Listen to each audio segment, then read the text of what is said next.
Everyone is looking for get-rich schemes, but what if I told you becoming wealthier isn't as difficult as you think it is?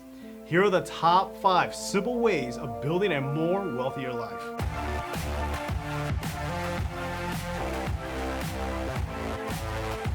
What's up, real estate rock stars? I'm Mighty Mike, and welcome to another episode of Rockstar News.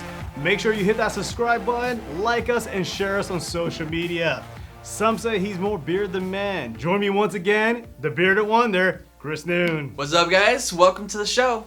Rockstars, if you're like me, you're always interested in improving yourself and your family situation.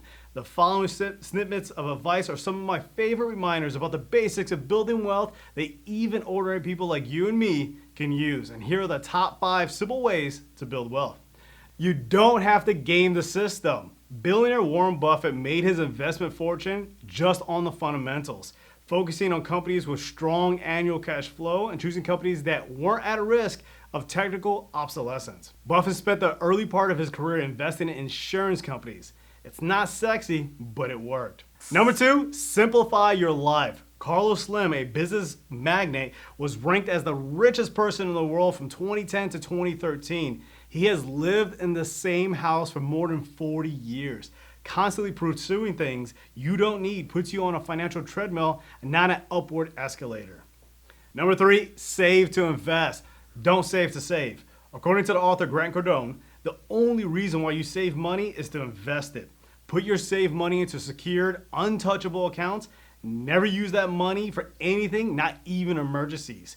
He adds that this will actually force you to increase your income, which is, of course, another key to wealth. Use other people's money. According to self-made millionaire Steve Siebold, those with money aren't afraid to fund their futures using other people's money. Rich people know not to be solvent enough to personally afford something is not relevant. Siebold writes, the real question is this worth buying? Is it worth investing in? Is it worth pursuing? Number 5, own real estate. John Paulson, a multi-billionaire real estate investor, says, if you don't own a home, buy one. If you own a home, buy another one. If you own 2 homes, buy a third. And lend relatives the money to buy a home. Owning real estate is one of the easiest ways to use other people's money in the form of a mortgage to build wealth. All right, so Chris, what do you think? What are your top tips to building wealth? All right, so Chris, what are your top tips when it comes to building wealth? Well, to be very biased of me, I'm definitely going to say real estate. I mean that I am in real estate, I've done this for a number of years, that it just makes sense to purchase real estate. Majority of people who buy their first home, that's not the forever home. Yeah. It's like a 5 years at most, like 5-10 years on average. So when that time comes, so you've already paid a significant amount of the mortgage down. Hopefully you didn't do any equity lines in the meantime. And then just go ahead and rent it out and use that equity line for like a down payment, and then just keep it, rent it out, supplement your income, build your assets. It's a no-brainer. So that's probably my biggest focus for how to build wealth. Yeah. For someone who doesn't come from wealth or doesn't have the connections. If you have the connection to buy a house, even if it's a $50,000 condo, you can use that to build the next condo or to buy the next property. Yeah, no, I agree with that. And I think one of the most fundamental things that we need to keep in mind is point 2 is keep your expenses low. Agreed. And I think what happens is, you grow up, especially if you come from like a very poor background and you grow up like not having a lot, and when you start to get a good job and you're making decent money, you feel like you need the things that you kind of grew up with without. But that's what actually keeps you poor. So that mentality of oh, I need to go out there, buy this, get this, blah, blah, blah.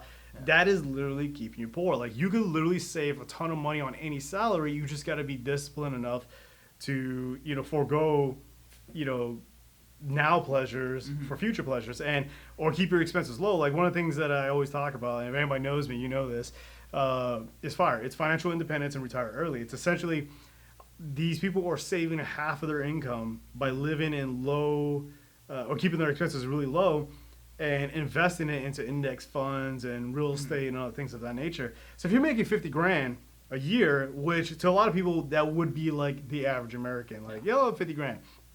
But if you get your expenses below $25,000, you literally have, minus taxes, you literally have about $20,000 or so to invest in other things to grow your wealth. Yeah. So keeping your expenses really low is going to be super important. Don't buy things you don't need. Don't sit there and play keeping up with the Joneses. Yeah. Another tactic that I would actually recommend is breaking off your paychecks into percentages.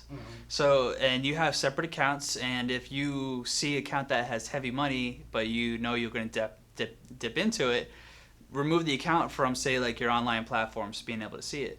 But what I mean by breaking up the percentage, so say like you make, say, like $1,000 a week. It's like, all right, and you know what your monthly or the next 2 weeks worth of expenses that have to be paid, such as like utilities or like food or gas, something like that.